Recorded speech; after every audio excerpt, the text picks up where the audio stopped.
Cultural. Trilogy Institute, Universidade Livre Terapêutica em Línguas.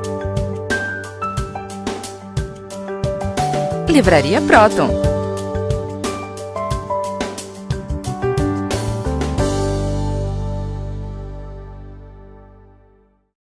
Boa noite, caros telespectadores. Estamos dando início a mais um programa Psicanálise Integral, onde nós tratamos os temas de interesse do homem universal. O homem que integra os aspectos do sentimento, do pensamento e da ação na vida social. Eu gostaria de agradecer a carta que nos foi enviada por Joyce Pontiano, que diz que os seus programas, Dr. Kepp, estão absolutamente indispensáveis, são de grande importância para a informação do público sobre conceitos de psicanálise, dessa ciência avançada, e diz que acha maravilhoso e que continuem sempre. Agora, nós temos também outras cartas, Dr. Kepp, onde eles fazem perguntas que gostariam que o senhor respondesse. O senhor gostaria de já iniciar dando alguma resposta para Thaís de Paula Andrade? Ela pergunta o seguinte: o que é a formação do homem universal? Acontece o seguinte, que a ciência, ela geralmente estuda só um aspecto, né? Como fala, a ciência especializada. Estuda, você se lembra lá em Paris, a Sorbonne, a Universidade de Sorbonne, que é a mais famosa de Paris, ela às vezes estudava o aspecto da linguística, por exemplo, uma letra só. Sim. Então o indivíduo ficava 1 ou 2 anos estudando o que significa fazer. Então ficava criando todos os modos possíveis de entender o que quer dizer para fazer. E então a ciência sempre procura estudar coisas particulares, vamos dizer. E quando eu estava na PUC, né, dava aulas na PUC, dei aula lá há 13 anos, viu, Cláudia? À noite, como assistente do Enzo Asi, ele veio do Instituto de Gemelli, da Itália, que seguia justamente o Kraepelin. Então, essas aulas que eu dava lá, eu procurava mostrar aos alunos que a ciência tem pai e mãe, quer dizer, ela nasceu da filosofia e da teologia, que não existe assim uma ciência jogada no ar. Que o que geralmente o cientista faz de, por exemplo, ver um fenômeno e lançar uma hipótese, 90% do que o cientista faz nesse sentido é errado. Então, um erro depois do outro foi se acumulando, seja na física, na psicologia, seja na medicina, seja em todos os campos assim do saber humano. Então, essa acumulação de erros que chegou nesse descalabro atual. Então, fala aí a questão do homem universal. Isso. Eu procurei, então, ver em todas as ciências, em todos os campos do conhecimento, incluindo a filosofia e a teologia, o que tinha de comum para fazer, então, o que eu chamo, assim, de uma filosofia, ou então de uma ciência, principalmente, usando até a teodiceia, de formar, assim, o homem universal. Porque quando o cliente vem fazer análise, ele não vem só com um probleminha, por exemplo, problema de casamento, problema de trabalho. Ele traz, geralmente, questões da crença dele, da maneira de pensar. E, evidentemente, o analista não pode, no caso do freudismo, né, que é materialista, não pode dizer, não, Deus não existe, Deus é uma imagem do seu pai. Você criou, então, um Deus a partir da imagem do pai, que é a ideia de Freud. Então, o analista, ele não pode, vamos dizer, tirar a crença da pessoa. Aliás, desde que eu estudei em Viena, há muitos anos atrás, já os analistas em Viena diziam, mas você é religioso? como você quer ser analista? Isso quem falava era a Dr. Gina. Ela trabalhou com Sigmund Freud. Ela diz assim, o cientista do campo da psicoterapia, da psicanálise, ele geralmente não é religioso, porque há uma explicação de Deus a partir de elementos assim naturais, de elementos psicológicos. Bom, eu, como tenho formação metafísica, e a metafísica que eu chamo de filosofia perene, a metafísica que geralmente se estuda ou se estudava. Aqui, inclusive na FAI, é o curso de Metafísica Aristotélica Tomista, em que vê a filosofia jungida, quer dizer, unida à teologia. Então, seria já uma união entre filosofia e teologia. Então, procurei também unir a ciência aí e tem dado certo. Agora, essa pessoa tem uma segunda pergunta. Sim, Dr. Kepp. Ela pergunta também o que é o método psicolinguístico terapêutico trilógico. Porque eu acredito que ela deva ter tido conhecimento das escolas Millennium, Dr. Kepp, que aplicam a sua metodologia no ensino de línguas e em treinamentos outros de trabalho, de produtividade. E lá, nessa literatura, se fala muito em método psicolinguístico terapêutico trilógico. Então, vendo essa questão toda, eu comecei a analisar o cliente. Desde o Hospital das Clínicas, eu trabalhava com o professor Edmundo Vasconcelos, que é uma clínica cirúrgica, ela era um centro cirúrgico. E eu trazia, então, um assunto assim mais amplo. Então, eu incluía na análise que eu fazia os elementos da filosofia, dessa filosofia perene, e incluía, evidentemente, que incluía também a teologia. E notava que, diante dessas explicações, o cliente se recuperava mais fácil. Então, eu notei que as explicações, geralmente, das psicologias que estudam por aí, né? Não só a psicanálise, mas a outra orientação que veio do Wundt, que era um alemão, que ele tentou fazer uma psicologia tirada da fisiologia.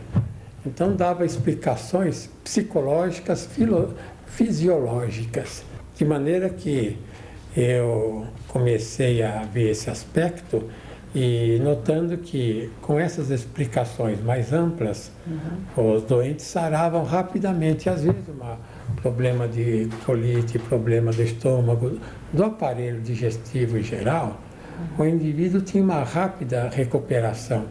Então, a partir daí, Cláudia, é que eu elaborei isso que eu chamo uma trilogia analítica.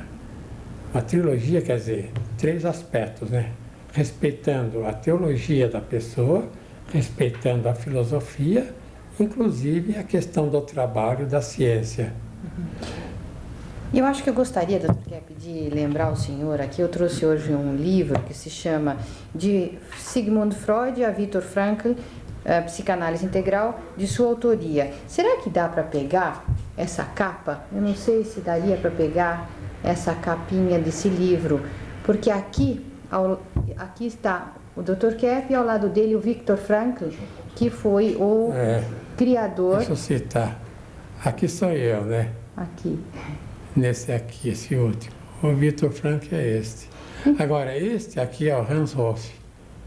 É o maior neuropsiquiatra que o mundo teve.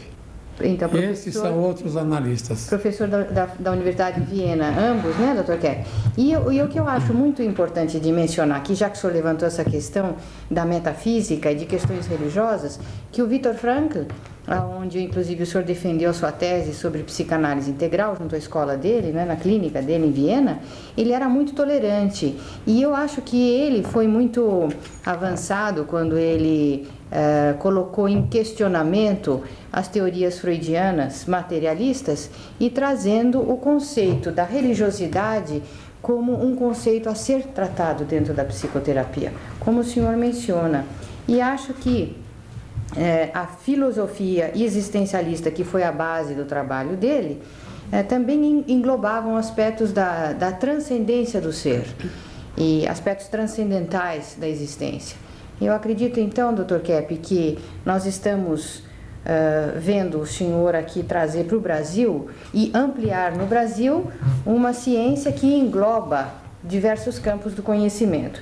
E eu acho que no próximo segmento caberá a pergunta que foi feita pelo Jaime de Souza Marcos, da USP, e justamente ele pergunta o seguinte, isso nós vamos responder no próximo segmento: se pode o trabalho do senhor ser adaptado inteiramente no Brasil, onde tem cultura e formações diferentes dos Estados Unidos, por exemplo. Então aqui eu acredito que quando nós voltarmos no próximo segmento, o senhor Jaime poderá então ter resposta para essa pergunta. Até já.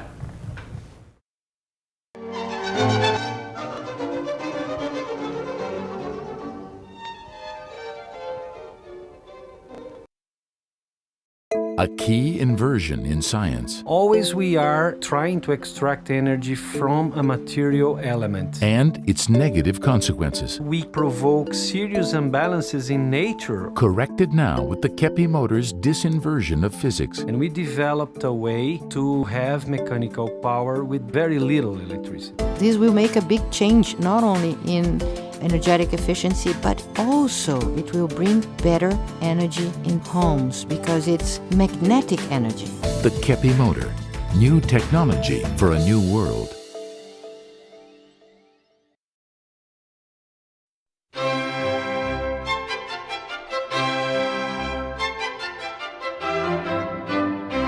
Este livro tem a finalidade de analisar o motivo pelo qual a espiritualidade foi colocada em plano secundário dentro da existência do ser humano. A humanidade está rebaixada a um plano inferior, sensorial e materialista, necessitando urgentemente retornar ao seu nível normal, onde a vida psíquica tem a total predominância. Leia Teologia Trilógica Científica, de Norberto Kepp, e participe dessa enorme mudança interior e exterior que já teve início na Terra com os indivíduos mais realistas.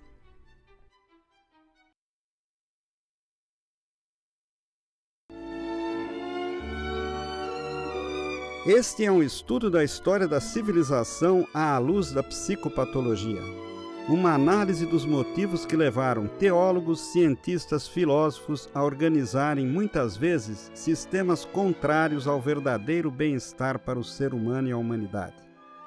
Em O Reino do Homem, Norberto Kepp faz uma análise científica da ciência, filosofia e teologia, desde a civilização oriental antiga até os dias de hoje.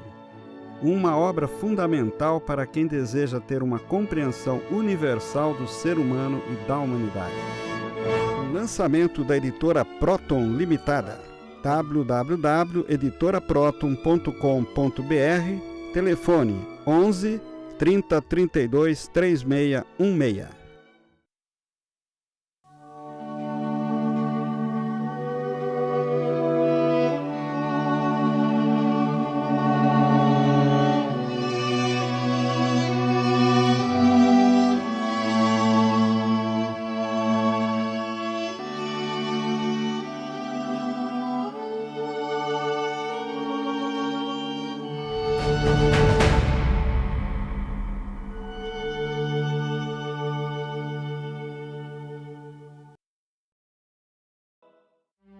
O mais original escritor contemporâneo no mundo, segundo o Centro de Pesquisa Científica Nacional da França. Nesses tempos de incerteza e conflito, surge um trabalho de extraordinária clareza moral, visão e esperança. O psicanalista e cientista social brasileiro, Norberto Kepp, escreve com sabedoria e autoridade sobre assuntos realmente relevantes, como curar as doenças, como a ciência invertida está destruindo a natureza e o que fazer em relação a isso, encontrando nossa espiritualidade, estruturando uma sociedade verdadeiramente justa.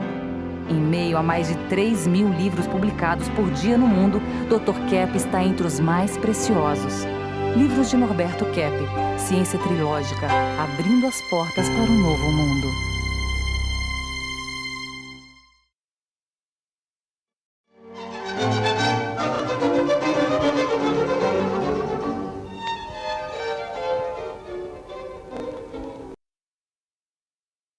Então, dando início ao nosso segundo bloco desta noite, eu gostaria de dizer ao senhor Jaime de Souza Marcos que essa ideia que muitas pessoas manifestam de que o Dr. Kepp fez o trabalho dele, que ele fez a trilogia analítica no exterior durante esses 14 anos que ele passou fora do Brasil, não é bem a expressão da realidade. O Dr. Kepp vai explicar dentro de momentos. Eu só gostaria de lembrar, então, que quem convidou o Dr. Kepp ao exterior, aliás, foram vários convites que o senhor recebeu, Dr. Kepp, não foi só um e nem dois.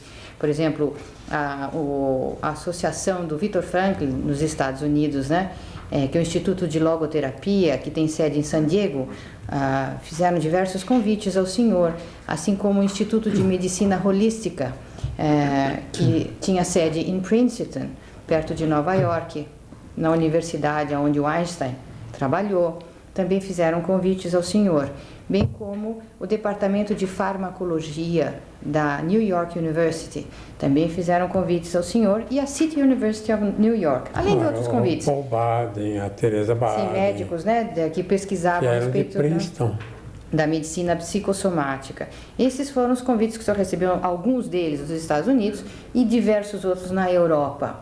Agora, o fato do senhor ter sido convidado por esses cientistas americanos e europeus quer dizer que o senhor fez uma ciência no exterior e que estaria agora trazendo para ser aplicada no Brasil, Dr. Kepp?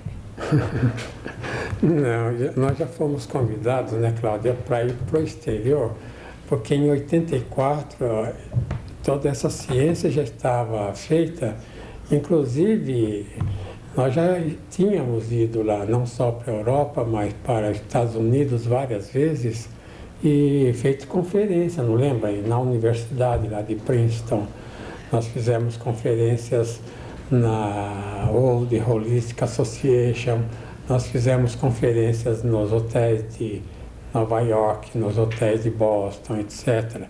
Então eu já era conhecido.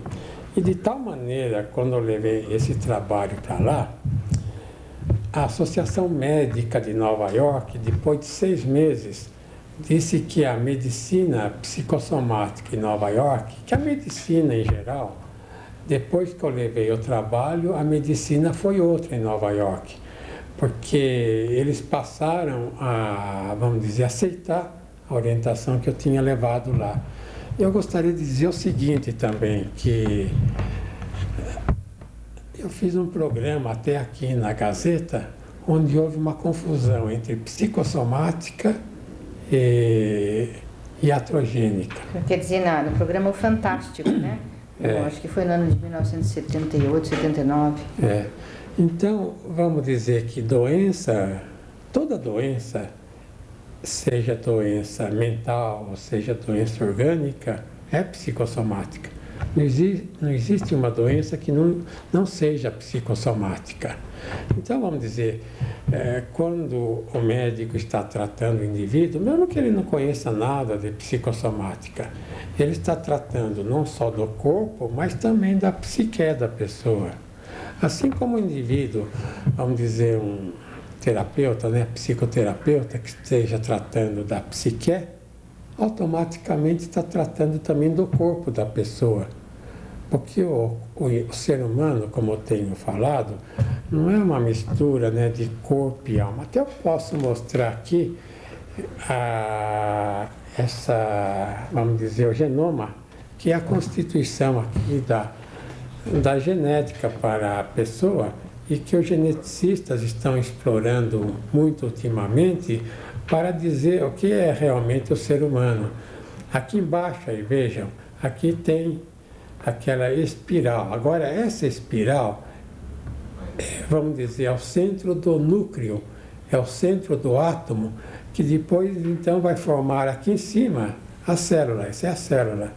Agora, essa espiral aqui tem uma energia fabulosa, uma energia que vem do espaço exterior. Então, é como a usina elétrica, por exemplo, que capta o magnetismo fora para transmitir a eletricidade pelos fios. Então, é um novo comentário que eu faço a respeito da genética, dos geneticistas. Você lembra, Cláudia, em Portugal, nós mandamos um trabalho, esse meu livro, sobre a física, a nova física e a metafísica desinvertida, para o Asher.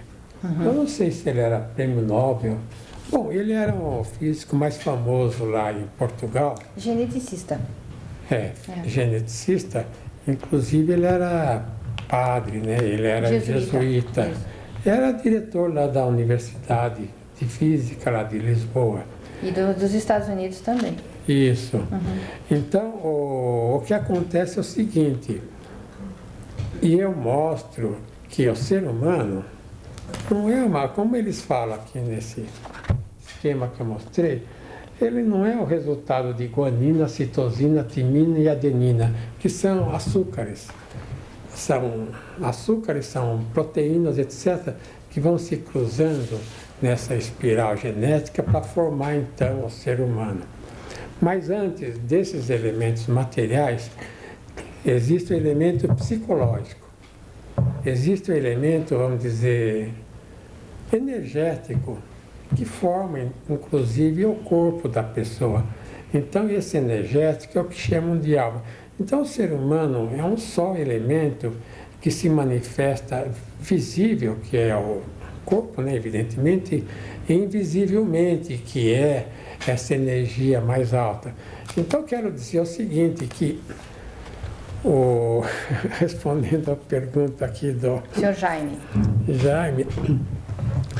que os Estados Unidos não tem cultura no sentido científico, nem filosófico, nem no sentido teológico. Os Estados Unidos são um país em que eles trouxeram a cultura de europeus. Então, vamos dizer, os Estados Unidos têm coisas muito bonitas. Hollywood, por exemplo. Os filmes que fazem são os melhores filmes do mundo. Mas Hollywood, não só os diretores, como os artistas, como os roteiros, todos eles vieram dessa cultura europeia. A Europa é que fez a cultura do mundo e fez a civilização. E os Estados Unidos, então, usaram no que eles puderam essa cultura europeia, essa cultura de civilização, para fazer, então, o seu desenvolvimento fantástico que houve. Então, quero dizer o seguinte, o meu trabalho é baseado, então, nos estudos que eu fiz aqui no Brasil mesmo e também na psicopatologia na Áustria, nos anos que eu morei na Áustria, nos anos que eu trabalhei lá, que viram a foto que a Cláudia mostrou, né? Um congresso de higiene mental que houve lá em 58. Então, é bom que o brasileiro saiba que essa questão da globalização, por exemplo, aí não é uma globalização que está havendo, é uma particularização, porque eles estão, por exemplo, pegando firma telefônica e isso, aquilo, pondo na mão de um ou outro. Então, o que acontece atualmente é um desejo que os milionários têm de pegar todas as empresas para eles. E assim, eles pegam os países também, porque a economia é um poder muito grande para a independência de qualquer país. Então, é um plano internacional que existe, que os Estados Unidos aqui comandam, para pegar todo mundo para eles. Então, o meu trabalho é justamente o contrário. Eu quero entregar tudo isso, eu quero, né? Querer é uma coisa, poder é outra. Eu gostaria, pelo menos, de entregar tudo isso para o povo desenvolver. Porque eu tenho falado, um país não é uma empresa. O país não é formado por empresas para dar lucro, seja só para o povo do país ou principalmente para outros povos. O país é um conjunto principalmente de cultura, de civilização, de arte. O país não é para dar lucro, não é para fazer dinheiro. O país é para o povo viver de um modo assim o mais feliz possível.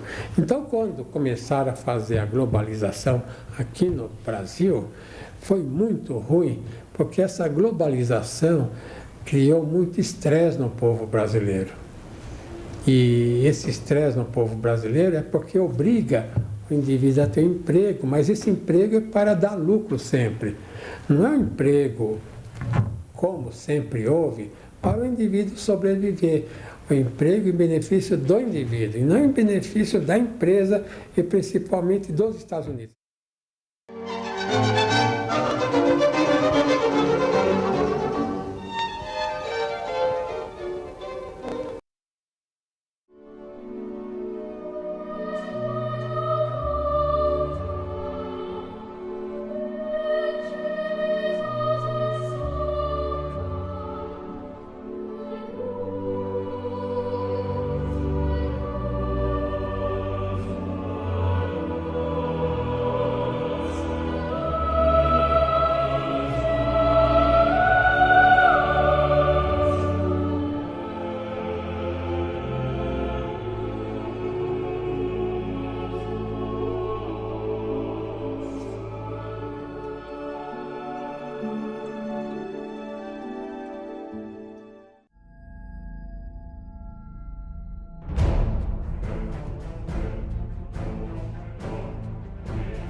O mais original escritor contemporâneo no mundo, segundo o Centro de Pesquisa Científica Nacional da França. Nesses tempos de incerteza e conflito, surge um trabalho de extraordinária clareza moral, visão e esperança. O psicanalista e cientista social brasileiro, Norberto Keppe, escreve com sabedoria e autoridade sobre assuntos realmente relevantes, como curar as doenças, como a ciência invertida está destruindo a natureza e o que fazer em relação a isso, encontrando nossa espiritualidade, estruturando uma sociedade verdadeiramente justa.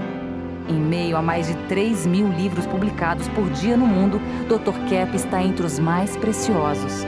Livros de Norberto Keppe, Ciência Trilógica, abrindo as portas para um novo mundo.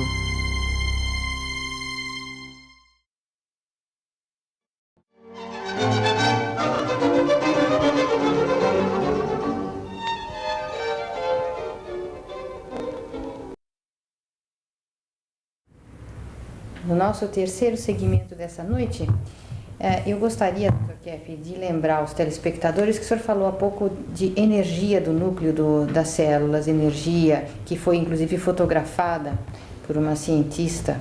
Como é o nome daquela? Rosalinda. E é inglesa, né? Isso. E que verifica que existe uma energia, um brilho no núcleo das células do DNA e que justamente se assemelha à energia do núcleo dos átomos. E essa ideia de energia me lembra a questão de que a pessoa mais equilibrada, que ela tem o pensamento e o sentimento em harmonia, conscientizados, se pode assim dizer.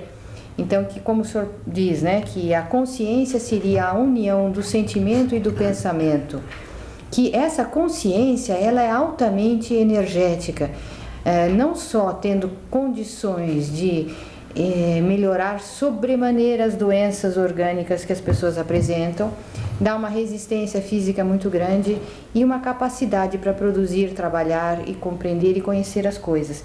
Então eu acho que a consciência, Dr. Keppe, que o senhor traz em todos os seus livros, o senhor usa esse termo, a consciência, a importância da conscientização, praticamente criou um novo espaço dentro do conhecimento contemporâneo. Você não lembra lá em Portugal?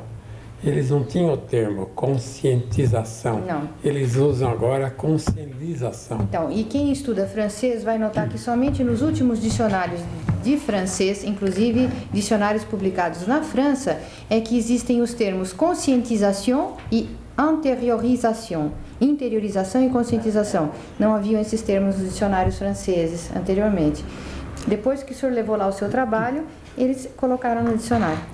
Mas eu queria agora dar uma ideia mais ou menos assim científica sobre o inconsciente, como Freud entendeu e como nos nossos trabalhos nós entendemos também que o Freud ele acha que o inconsciente é formado de 1 a 3 anos de idade. Então que vai formando no interior da pessoa e depois essa vida inconsciente é que orienta a pessoa a vida toda. Então eu gostaria de dizer o seguinte, que o inconsciente não é assim, vamos dizer, uma instância ao lado. O inconsciente são todas as forças instintivas, intelectuais, são todas as forças assim da vida emotiva que, quando não são aceitas, são então assim, vamos dizer, recalcadas, são assim escondidas no interior e se tornam assim, vamos dizer, inconscientizadas. Agora, depois que a pessoa é inconscientizada, quer dizer, que ela tem esse acúmulo de inconsciente, então isso entra na própria genética, entra na psicogenética. Isso se torna então depois assim algo hereditário, que a pessoa transmite até para os filhos, que a pessoa, vamos dizer, ela é depois dominada por essa parte em que ela guardou pensamentos e sentimentos e instintos que não são muito apropriados para a vida normal. Então só quer dizer que a pessoa quando nasce, ela já nasce herdando esses aspectos assim doentios de impulsos e sentimentos. Atualmente é assim. Então, nesse caso, eu estou dizendo que a pessoa já nasce doente, Cláudia. Que é impossível a pessoa, vamos dizer, ser totalmente sã. Então, ela nasce doente no físico e também na psique. Bom, alguns psicanalistas observaram esse fenômeno de uma ansiedade muito grande já no bebê, né? Que o bebezinho já nasce apresentando ansiedades muito grandes e parece até sentimentos até meio persecutórios, esquizoparanoides, com muita raiva e muitos impulsos destrutivos. E isso é interessante. E você sabe, o primeiro impulso qual é que a pessoa tem ao nascer? É o impulso de negação ao ser. É o impulso de alta assim, destruição. Então a Melanie Klein, ela coloca esse impulso na vida assim que ela chama depressiva, na vida oral. E está certo. Mas só que a vida oral vem já no nascimento da pessoa. E depois, só nos 2 anos, é que a pessoa começa a, vamos dizer, colocar a culpa, projetar os problemas no mundo exterior. E isso pode se estender por toda a vida, né? Que nós fazemos esse mecanismo de projetar no exterior a causa dos nossos problemas. E outro dia o senhor estava me dizendo da importância do mundo, do ser humano se interiorizar um pouco, dele ter uma noção um pouco melhor desse mundo interior, de sentimentos, de intenções, de pensamentos, que a maior parte das vezes nós deixamos aquilo num nível inconscientizado. E eu acho que justamente a maior importância do processo terapêutico deveria ser dessa conscientização desses aspectos doentios, não para que nós os deixássemos em liberdade, para que nós os manifestássemos em liberdade, raiva, ódio, agressão, desejos os mais diversos, não, mas para que os conscientizando nós possamos até reprimir essas atitudes. Tem a questão também do superego, quer dizer, o superego é a questão da censura. E a censura também é um elemento, assim, vamos dizer, inconscientizado. Sim. Inconsciente. Sim. Inato. Você quer falar um pouco sobre a censura? Sim, eu acho que, aliás, eu aprecio muito a discussão dessa questão ligada à teomania, Dr. Kepp. O senhor escreveu nos seus livros a teomania, que estaria ligada à questão da idealização que a pessoa faz de si mesma, o processo de censura que ela estabelece em ver os seus problemas, em ver os erros de si mesmo, da sociedade. E parece que desde criança, a criancinha, por exemplo, se a gente chama a atenção de uma criancinha, ela já reage com violência. Não. O senhor se lembra, a sua netinha, quando o senhor dizia assim, você fez isso errado? Ela dizia assim, não, eu não sou feia, eu sou bonita. Então ela já inclusive colocando noções de estética e ética em conjunto. E nos grupinhos de terapia com as crianças, se as outras criancinhas comentam algum erro que a outra criança cometeu, uma maldade, judiaram de um cachorro, de um gato, atacaram a irmãzinha, beliscaram o companheirinho, então quando as outras criancinhas falam sobre a conduta mal intencionada daquele analisado, ele geralmente põe a mão nos ouvidos e canta, não quero ouvir. E essa conduta continua até o fim da vida. E essa conduta de censurar, a primeira reação quando a gente recebe uma crítica é de se contrair. E isso provoca muitas doenças, de tensão. Então a pessoa mais censurada é a que tem, vamos dizer, mais perturbações no id. Isso. Nos instintos, nas emoções. Então é interessante, a pessoa que tem mais assim desavenças no interior são as que mais censuram. E quanto mais ela censura, mais problemas internos, inconscientes, ela vai inclusive colocando dentro dela. Então é por isso, viu, Cláudia, que eu fiz o trabalho de trilogia para tentar fazer com que a pessoa pensasse bem e sentisse bem. Sim, então para que a pessoa conscientizando os problemas que tem, então corrija esses pensamentos, esses sentimentos, para que se eleve na conduta, que aperfeiçoe a conduta. O senhor estava falando aí da importância da genética em fatores de conduta, né, Dr. Kepper? Assim como uma conduta decadente degenera a genética, uma conduta sã pode melhorar a genética. Então, povos que procurem uma filosofia de vida mais acertada, eles têm a tendência de aperfeiçoar a sua raça. Então, é muito importante notar a união da parte psíquica com a parte física orgânica. Um povo que tem uma conduta, uma atitude, uma filosofia de vida melhor, também vai ter, na genética orgânica, vai apresentar uma saúde melhor. Eu acredito que nós poderíamos agora dar mais um intervalo neste bloco e retornaremos dentro de instantes para finalizar o nosso programa dessa noite. Até já!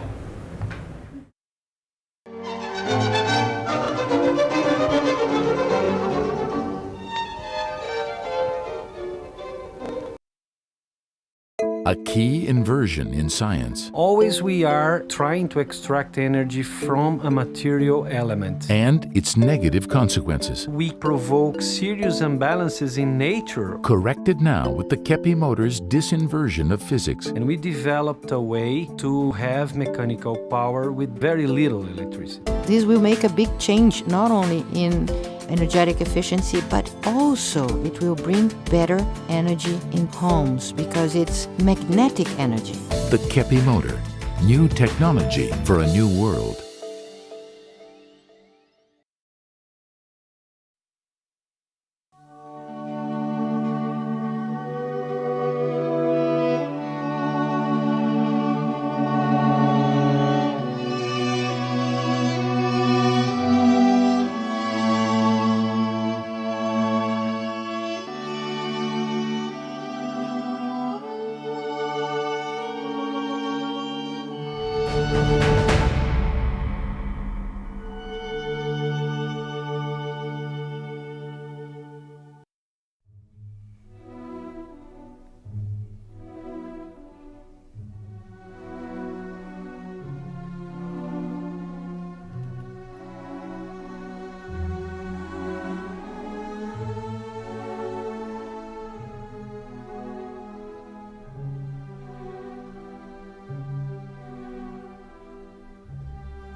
A origem das enfermidades psíquicas, orgânicas e sociais.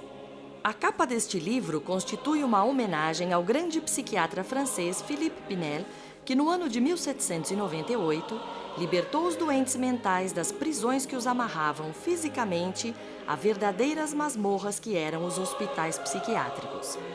A intenção do psicanalista Norberto Kepp com este livro também é a de libertar os doentes psicológicos de seus sofrimentos, ansiedades e angústias, que são os grilhões internos que acorrentam o ser humano às suas enfermidades.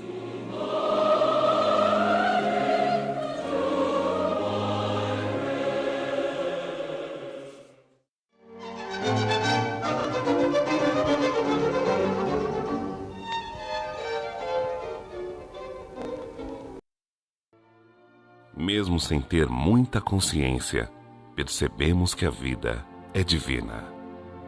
Vivemos na transcendência, quer aceitemos ou não. Vivemos ainda no paraíso terrestre, mas sem aceitá-lo.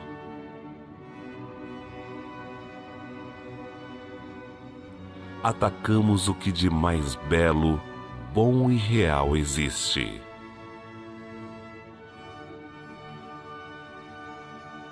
A consciência de nossa inveja e inversão será o retorno a este paraíso. O bem não é para ser construído, mas aceito. É para trazer esta consciência que surgiu a associação Stop a Destruição do Mundo. Estamos resgatando o mundo para o bem. Junte-se a nós.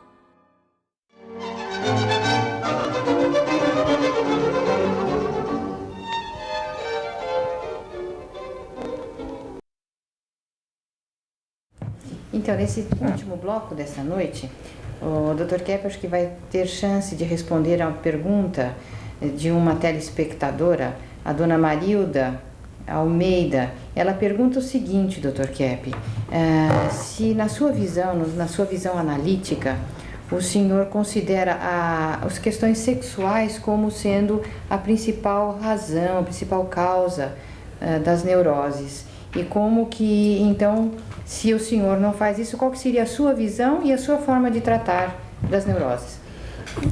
Então, se a questão do sexo não é assim tão importante, porque, evidentemente, se a questão do sexo resolvesse a problemática, hoje, com essa liberdade que existe aí, todo mundo estaria, tout le monde, né, fala o francês, estaria bem, porque há uma total liberdade atualmente. E nós notamos que o ser humano está, parece que mais complicado agora do que nunca. Então aí é a questão, viu, Cláudia, se a teologia, se a metafísica, vamos dizer, cristã, né, tantos anos condenou o sexo, então o que acontece? Agora não é mais condenado, o sexo é uma coisa livre e tudo mais. Então eu sempre, como analista, sempre achei um exagero muito grande darem tanto valor a questões sexuais. Isso é a minha ideia de sempre. Sempre achei isso, que exageraram realmente. Então, eu acho que também a ciência exagerou. Então, eu recorri a quê? Não tem essa questão na teologia dizendo que o ser humano que criaram uma ideia de paraíso, né, de um mundo assim maravilhoso, em que viveria um casal, Adão e Eva. Bom, isso é mais uma linguagem simbólica, né? Então a teologia fala, o Moisés, né, lá no Antigo Testamento, que o ser humano, ele quis conhecer o bem e quis conhecer o mal também.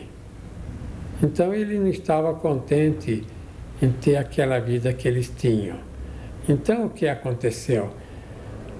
Dizem que houve aquela tentação todas, então eles resolveram ser melhores do que Deus, porque Deus só conhece o bem, Deus não está no mal. Então se o ser humano conhecesse o mal também seria melhor do que Deus. Então, vamos dizer, o pecado, ou então a neurose do ser humano, o maior defeito, vício, é justamente esse de querer ser um Deus. Então, aí eu coloquei a questão da teomania. Porque a megalomania, o Kraepelin, aqueles autores alemães já tratavam que todo doente, ele nunca vai dizer que ele é um pobre coitado, um mendigo da rua, um homeless, como falava nos Estados Unidos, que é um indivíduo assim, que ele gostaria de ser um indivíduo inferior, como também o Alfred Adler falava, complexo de inferioridade. O indivíduo doente que está, coitado, né, no sanatório, ele geralmente coloca a mão assim, pelo menos na Europa, para imitar o Napoleão. Outros imitam também grandes personagens. Então, o que leva o indivíduo à doença não é questãozinho sexual, porque aí ele prejudica só ele, né? Inclusive com as doenças que há atualmente. Mas o que leva o indivíduo à doença é o espírito de grandeza, ele se colocar lá em cima, acima de todos, a arrogância, a soberba. Bom, inclusive seguindo a orientação assim, vamos dizer, teológica, a gente chega à conclusão que o Lúcifer, isso fala Melanie Klein, hein? Olha, é Melanie Klein que fala isso, não sou eu, hein? Depois não vem com história do meu lado.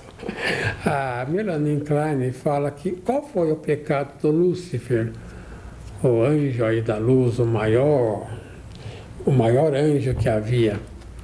Foi que o Lúcifer, ele não queria ser anjo, ele queria ser Deus Criador também. Então, através da soberba, do orgulho, que esse é o grande mal do anjo, aí dos anjos que se rebelaram, foi não aceitar a condição deles e quererem ser acima de Deus até. Então, aí eles criaram uma situação infeliz.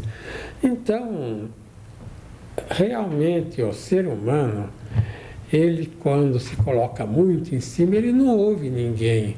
A pessoa arrogante, orgulhosa, a pessoa pomposa, é a pessoa que não ouve ninguém, que pensa que sabe tudo, então ele não aprende. Ele vive numa situação inferior em relação aos conhecimentos da ciência, os conhecimentos que há no mundo. Então, vamos dizer, a teomania, que é o grande mal da humanidade, que é uma atitude assim, vamos dizer, mais ligada à energia mais alta, ligada, vamos dizer, à parte invisível. Sim. Não é algo ligado à carne, né? Sei. É um problema mais psíquico, né? Do que não é como a gula, não é como o sexo. E nem como a avareza, que é uma questão de dinheiro também. Então, vamos dizer, o mal maior do ser humano é o mal psicológico da arrogância. Agora, sabe o que eu acho, Cláudia? Que a igreja tem que trazer, vamos dizer, a teologia para o mundo e não levar o mundo para as igrejas, compreende? Sabe a diferença? Que os conhecimentos da filosofia, da teologia, têm que sair das academias e das igrejas para o mundo. O ser humano, vamos dizer, teologia não é até interessante, né?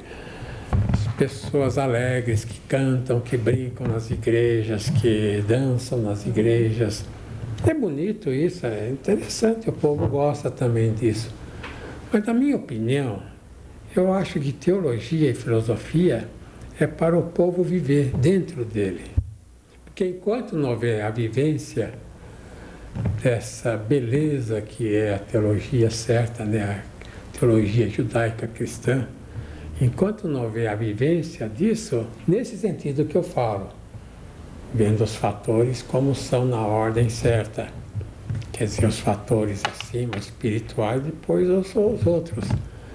Então, enquanto não houver esse entrosamento entre, vamos dizer, a vida de Deus na Terra e o ser humano aqui, entrosado com a vida de Deus que está agora lá no paraíso, então o mundo não vai ter meios de melhorar. Dr. Kepp, olha, eu queria então comentar o seguinte: o senhor falou em teomania, o senhor falou em arrogância, e o senhor agora trouxe a questão da espiritualidade e a humildade que o ser humano deveria ter em relação a Deus.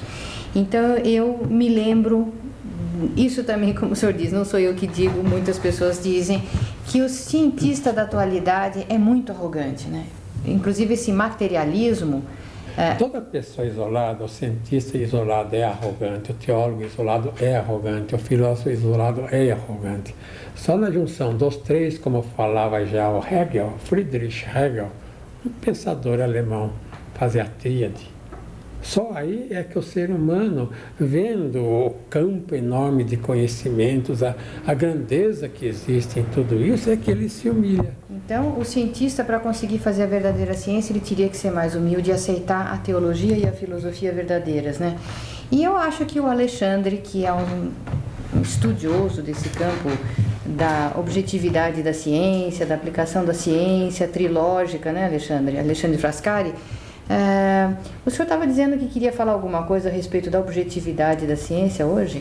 Não, eu queria comentar que, como foi falado, acho que em alguns 2 programas atrás, sobre a questão do evolucionismo, né? Então eu queria dizer assim que o cientista, né, ele tem que ser objetivo no trabalho dele, mas para ele ser objetivo, para ele poder ver as coisas e compreender as coisas como elas são, ele tem que conhecer essa parte inconsciente que o Dr. Kepp estava mencionando. Porque se ele não conhecer a si mesmo quais são as ideias que ele tem, ele vai misturar aquilo que ele vê com as ideias dele e vai fazer uma confusão. Então, por exemplo, essa questão do evolucionismo está ligada com a questão da teomania do indivíduo. Porque a pessoa gosta de se ver evoluindo, ela não gosta de ver os problemas que ela está tendo, né? Tem ideia que amanhã vai ser sempre melhor e na outra vida melhor ainda, né? Isso. Inclusive, essa é uma ideia do evolucionismo. Isso não está só na ciência, mas, por exemplo, essa ideia que tem a New Age, né? A New Age tem também dentro de si essa ideia da divinização do ser humano. Quer dizer, o ser humano vai chegar num estado de espírito, num estado divino. Né? E isso é perigoso, justamente porque reforça aquela teomania da pessoa. E o Pierre Teilhard de Chardin falou isso, né? Aquele jesuíta francês, que o ser humano vai chegar no estado de divinização de Cristo, assim, no mesmo nível de Cristo. Nunca vai chegar nisso. Isso. Então, e outra coisa importante que eu vejo assim é que toda lei assim dentro da ciência tem que ser uma lei metafísica. Por exemplo, os princípios básicos da física são princípios metafísicos. A gente fala, por exemplo, da conservação da energia. Não existe um experimento que se faça e fala, não, essa lei é cientificamente correta. A gente comprova na experiência que essa lei sempre vale. Quer dizer, essa lei veio da onde? Não veio daqueles experimentos, mas veio do espírito humano, né? Então, a gente tem que interpretar essas leis de uma forma mais correta, mais universal. Por exemplo, que a gente tem que viver, a gente não cria energia, a gente vive da energia que existe, né? Por exemplo, a segunda lei, né? Isso é importante, hein? Isso. A segunda lei da termodinâmica, a lei da entropia que é falada, né? Então, normalmente se interpreta assim, que o universo está indo num estado de morte, né? Que ele vai morrer, vai acabar a energia, o calor, e vai ficar tudo uma coisa caótica e morta, né? Mas não é isso o significado dessa lei. Ela significa que tudo para existir precisa ter de energia constante. Significa que se a gente está existindo agora é porque existe uma energia que está suprindo isso, que está montando isso, que está sustentando. Senão a gente sumiria rapidamente se não existisse essa energia. Inclusive o universo está em expansão, né? Como que um núcleo energético muito intenso que ainda faz com que esse universo esteja sendo criado e recriado. Isso, parece que esse processo ainda é contínuo, né? Alex, o senhor falou pouco, mas falou bonito, viu? Obrigada. Cristo trouxe a mensagem mais otimista de toda a humanidade. Vou falar aqui do Cristo desconhecido, ou melhor, do Deus ignorado, devido à mortal inveja que não apenas nos levou a negá-lo, mas o pior ainda, não reconhecê-lo como ele é realmente. Temos agora o concurso da ciência para abrir os olhos a uma dimensão que a própria instituição religiosa e as filosofias, isoladamente, não conseguiram ver. Eu quero falar do Cristo verdadeiro, o Senhor da Terra, dos planetas e estrelas, o dono de tudo que existe, aquele que não tem mancha alguma de erro ou dolo.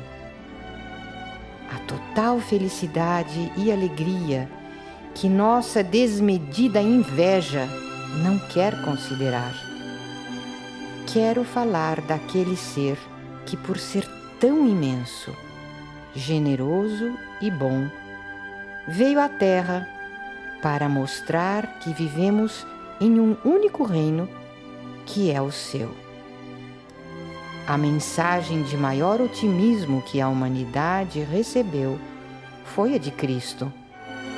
É incrível como ele venceu com a maior facilidade tudo aquilo que mais angustia o ser humano.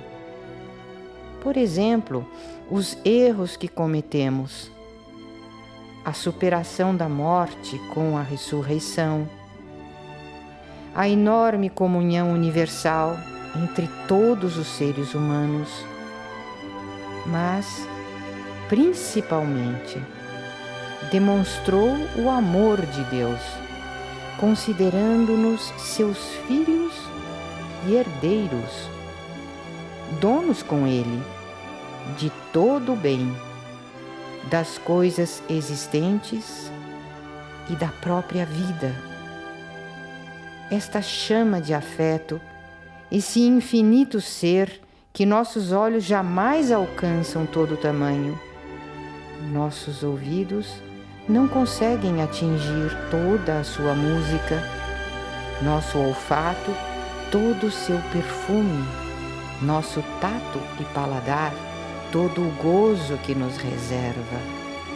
O interessante é que ele faz isso porque gosta de nós, colocando tudo aí à disposição. É só aceitá-lo.